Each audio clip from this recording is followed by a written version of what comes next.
या फिर प्रोफेसर ना बन सके। आप पहले ये समझिए कि रोस्टर सिस्टम होता क्या है। दरअसल रोस्टर पद की स्थिति यानी पोजीशन बताने का फॉर्मूला होता है। रोस्टर से ही ये तय होता है कि जितने पदों पर भर्तियां निकली हैं उनमें से कितने पद आरक्षित होंगे और कितने अनारक्षित।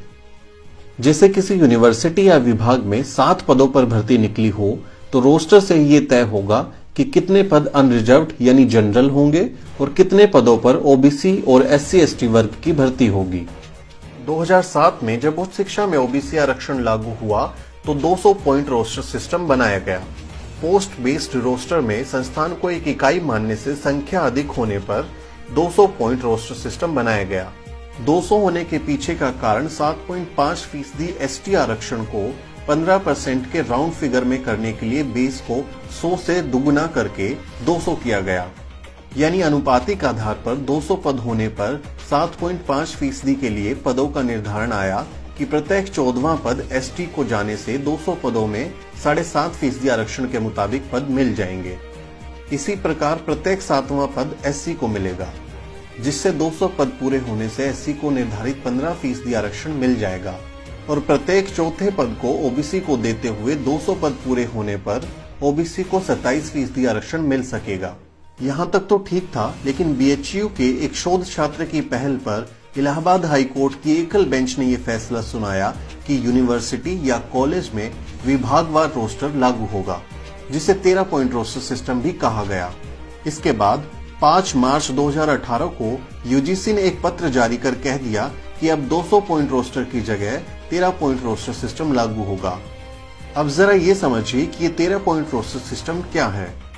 अगर 13 पॉइंट रोस्टर सिस्टम लागू होगा तो रोस्टर क्रम और पदों के आरक्षण की रोस्टर सूची इस प्रकार होगी। पहला पद अनरिजर्व्ड होगा, दूसरा पद भी अनरिजर्व्ड होगा और तीसरा पद भी अनरिजर्व्ड होगा।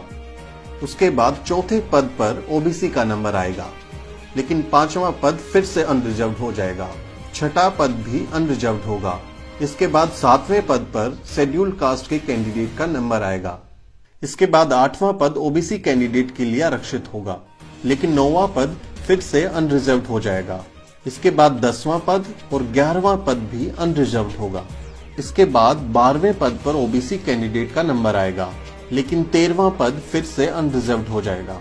14वें पद पर शेड्यूल कास्ट के कैंडिडेट का नंबर आएगा, यानी शेड्यूल कास्ट के कैंडिडेट को तभी नौकरी मिलेगी जब एक साथ 14 वैकेंसी किसी पोस्ट पर निकलेंगी। अब जरा डिपार्टमेंट वाइज रोस्टर सिस्टम का खेल समझिए। यदि किसी नए कॉलेज या डिपार्टमेंट में सिर्फ 3 पद ही होंगे तो तीनों पद इस रोस्टर सिस्टम के हिसाब से अनरिजर्व्ड होंगे। ये खेल सबसे खतरनाक है, क्योंकि इसमें डिपार्टमेंट वाइज रोस्टर बनाने से हमेशा के लिए आसानी हो जाएगी कि हर विभाग में 3 या 3 से कम पदों को ही विज्ञापित किया जाए। इस हिसाब से आरक्षित पदों का नंबर तो कभी आएगा ही नहीं। डिपार्टमेंट वाइज रोस्टर का दूसरा खेल समझिए। यदि किसी विभाग में कुल 15 पद स्वीकृत होंगे तब जाकर वितरण कुछ इस प्रकार होगा। 1 पद ST को मिलेगा, 2 पद SC को मिलेंगे, 3 पद OBC को मिलेंगे और 9 पद अनरिजर्व्ड कैटेगरी के हिस्से में चले जाएंगे। इस हिसाब से 15 में से सिर्फ 6 पद आरक्षित होंगे, यानी आरक्षण सिर्फ 40% लागू होगा। यानी संवैधानिक आरक्षण तो कभी लागू हो ही नहीं पाएगा। अब इस विभागवार रोस्टर का तीसरा और सबसे खतरनाक खेल देखिए। माना कि पुराने हिंदी विभाग में कुल 11 पद स्वीकृत हैं, जिनमें से 8 पदों पर आरक्षण लागू होने से पहले ही नियुक्तियां हो चुकी हैं, तो ये सभी सवर्ण यहाँ पढ़ा रहे हैं। अब आरक्षण लागू किया गया तो इन 8 में से चौथा और 8वां पद OBC को और 7वां पद शेड्यूल कास्ट को जाएगा, जिस पर पहले से ही कोई सवर्ण पढ़ा रहा है। नियम के हिसाब से ये तीनों पद शॉर्टफॉल में जाएंगे और अगली नौकरियों के विज्ञापन में 9वां, 10वां और 11वां तीनों पद शॉर्टफॉल को पूरा करेंगे।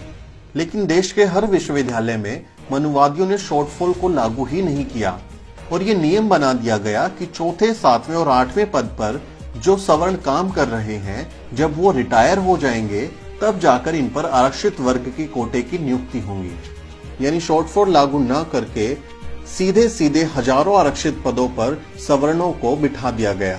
अंतिम साजिश ये है कि किसी यूनिवर्सिटी या कॉलेज में अगर 1997 के बाद से SC/ST और 2007 के बाद से OBC की कोई नियुक्ति नहीं हुई है और पहली बार अगर 2019 में विज्ञापन आया है तो इस बीच के पदों में जो बैकलॉग होगा उसे पहले भरा जाएगा, लेकिन जब रोस्टर ही डिपार्टमेंट वाइज बनेगा तो ना तो शॉर्टफॉल लागू होगा और ना ही बैकलॉग भरा जाएगा। यानी मनुवादियों ने मिलकर ये साजिश रची है कि दलितों, आदिवासियों और पिछड़ों के बच्चों को किसी यूनिवर्सिटी में टीचर बनने से रोक दिया जाए।